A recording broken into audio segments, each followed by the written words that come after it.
الحمد للہ رب العالمین والصلاة والسلام علی من کان نبیا وآدم بین الماء والطین اما بعد فاعوذ باللہ من الشیطان الرجیم بسم اللہ الرحمن الرحیم۔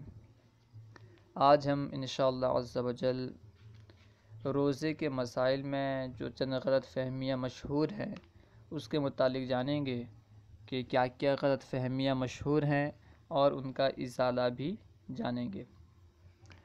سب سے پہلی غلط فہمی جو لوگوں میں بہت زیادہ مشہور ہے وہ یہ ہے کہ اگر روزے کی حالت روزہ میں اگر الٹی ہو جاتی ہے تو پھر روزہ ٹوٹ جاتا ہے۔ یعنی عام لوگ یہی کہتے ہیں کہ اگر روزے میں الٹی ہو جائے، روزے میں قے ہو جائے تو روزہ ٹوٹ جاتا ہے، روزہ باقی نہیں رہتا۔ حالانکہ یہ مسئلہ درست نہیں ہے، مسئلہ اس طرح نہیں ہے۔ درست مسئلہ یہ ہے کہ اگر روزے کی حالت میں بغیر قصد کے، یعنی اگر خود بخود روزے کی حالت میں الٹی ہو، اگر خود بخود روزے کی حالت میں قے ہو، چاہے کتنی بھی الٹی کیوں نہ ہو، اس سے روزہ نہیں ٹوٹتا۔ ہاں، اگر روزے دار کی حرکت سے، روزے دار کے فعل سے اگر الٹی ہو، یعنی روزے دار انگلی ڈال کر کے قے کرے تو تب روزہ کب ٹوٹے گا؟ اس حالت میں جب روزے دار انگلی ڈال کر کے قے کرے، الٹی کرے، جب الٹی منہ بھر ہو تب روزہ ٹوٹے گا۔ یعنی روزے دار کے عمل کے دخل ہونے کے باوجود اس میں شرط یہ ہے کہ الٹی منہ بھر ہو۔ منہ بھر ہونے کے شرط کے ساتھ روزے دار کے عمل سے، روزے دار کے فعل سے قے کی وجہ سے روزہ ٹوٹ جائے گا۔ یہ پہلا مسئلہ تھا جو لوگوں میں بہت زیادہ مشہور ہے کہ الٹی کی وجہ سے روزہ ٹوٹ جاتا ہے، حالانکہ یہ مسئلہ درست نہیں ہے۔ اگر روزے دار خود الٹی کراتا ہے اپنی انگلی گلے میں ڈال کر کے اور وہ منہ بھر ہے تب روزہ ٹوٹتا ہے، ورنہ روزہ نہیں ٹوٹتا۔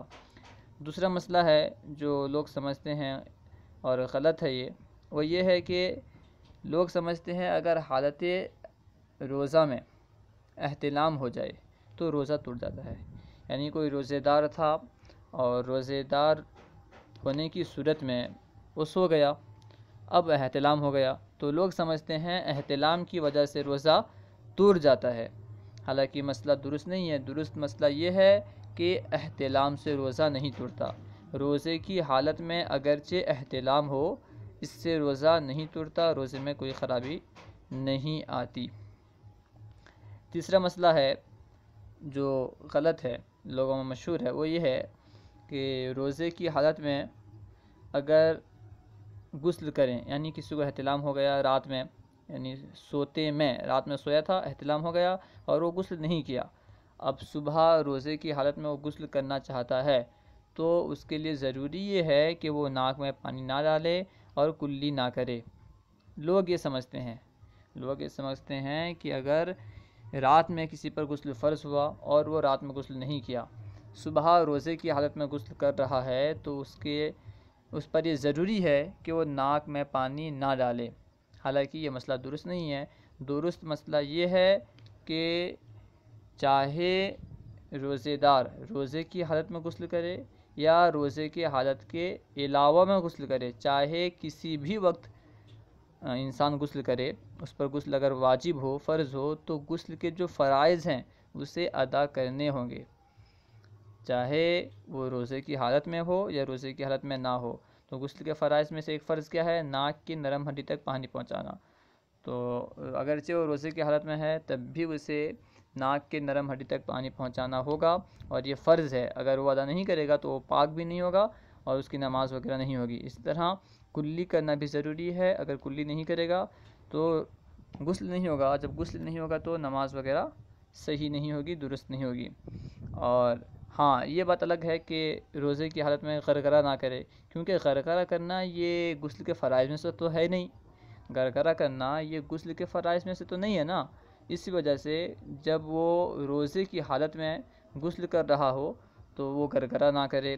اسی طرح ناک میں تو پانی چڑھائے گا، ناک کی نرم ہڈی تک، لیکن سانس کے ذریعے سے پانی کو نہ کھینچے، سانس کے ذریعے سے پانی نہ کھینچے، اس لیے کہ اگر سانس کے ذریعے سے پانی کھینچے گا تو اس طرح اندر پانی جانے کا اندیشہ ہے، اس لیے سانس کے ذریعے سے پانی نہ کھینچے۔ اور چوتھا مسئلہ ہے جو غلط ہے، جو لوگوں کی غلط فہمی کی وجہ سے مشہور ہے، وہ ہے کہ اگر روزے کی حالت میں مسواک کرتے ہیں تو یہ درست نہیں ہے، صحیح نہیں ہے۔ روزے کی حالت میں مسواک کرنا یہ درست نہیں ہے، غلط ہے۔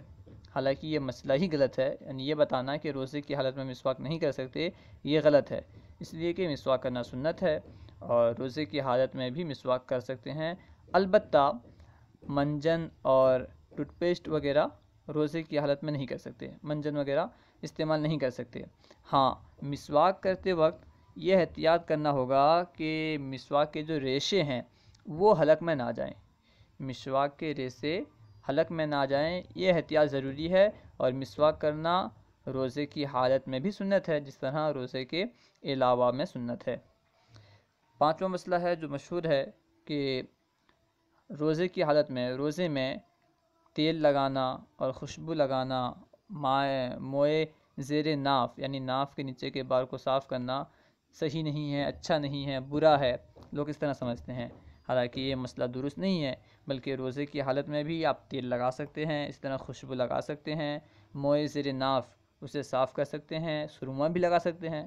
کچھ لوگ سرما لگانے کے بارے میں وسوسے میں پڑ جاتے ہیں کہ سرما لگا سکتے ہیں کہ نہیں لگا سکتے ہیں، کچھ لوگ منع کرتے ہیں کہ نہیں سرما نہیں لگانا چاہیے، حالانکہ سرما بھی لگا سکتے ہیں۔ ہاں، یہ الگ سی بات ہے کہ کاجل نہیں لگانا چاہیے، کیونکہ کاجل کا حکم الگ ہے۔ سرما لگا سکتے ہیں، کاجل کا حکم الگ ہے، اس لیے کاجل نہیں لگانا چاہیے۔ چھٹا مسئلہ جو مشہور ہے کہ اگر کوئی بندہ رات میں سو گیا اور سحری کے وقت اس کی نیند نہیں کھلی، یعنی اگر کوئی شخص بغیر سحری کے روزہ رکھنا چاہے تو اس کا روزہ نہیں ہوگا، عوام میں یہ مشہور ہے۔ حالانکہ یہ مسئلہ درست نہیں ہے۔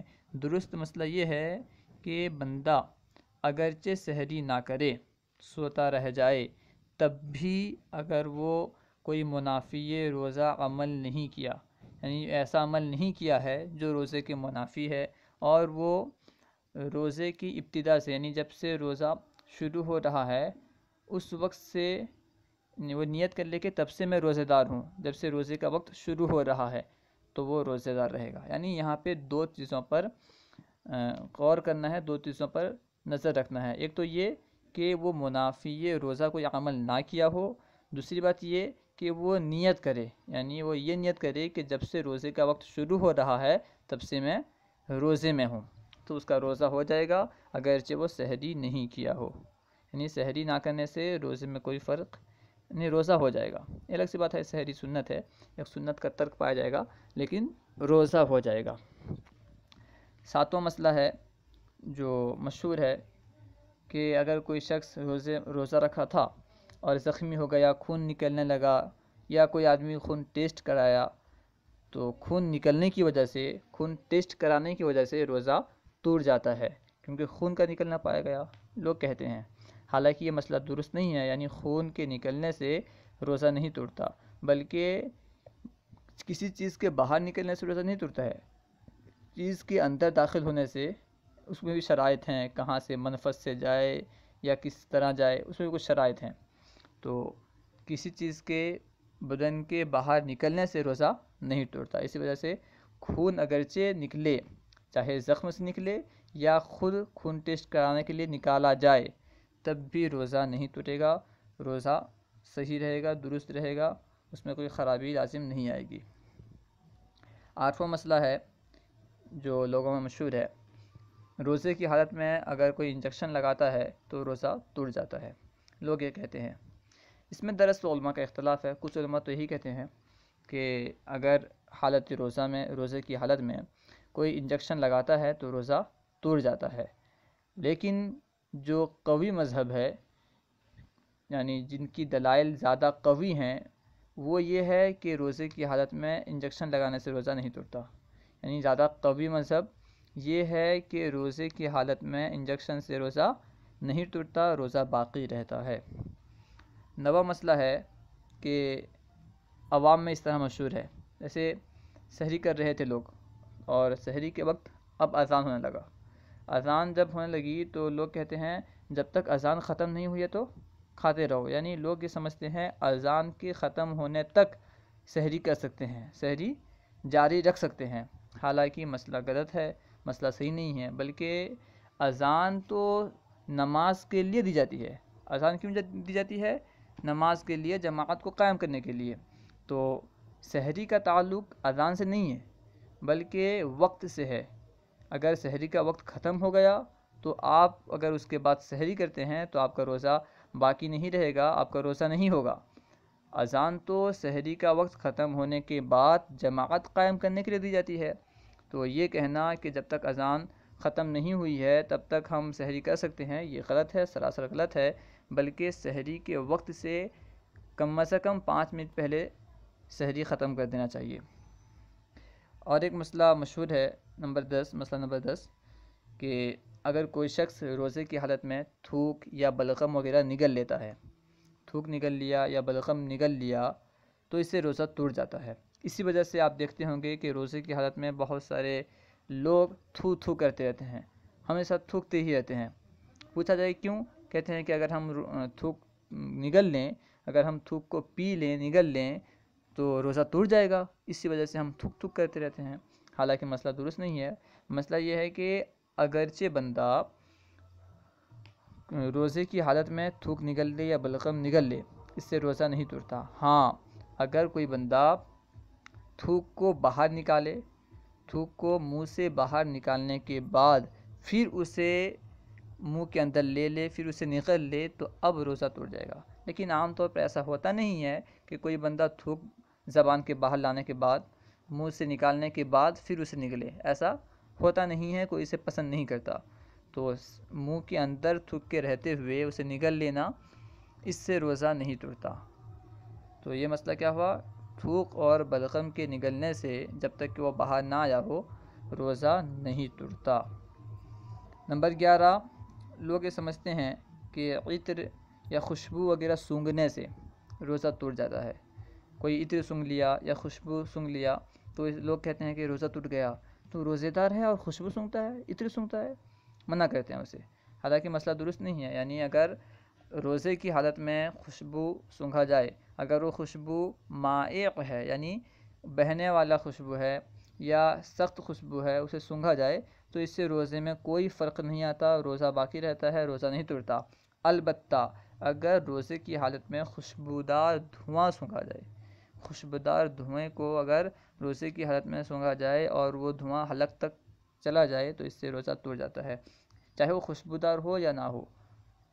اگر دھواں سونگھے اور دھواں اندر چلا جائے حلق کے اندر تو اس سے روزہ ٹوٹ جاتا ہے۔ صلو علی الحبیب صلی اللہ تعالی علی محمد۔ ہمارے یوٹیوب چینل فیضان درس نظامی کو سبسکرائب کریں اور انشاءاللہ عز و جل اس طرح کی اور ویڈیوز آپ کو حاصل ہوتی رہیں گی۔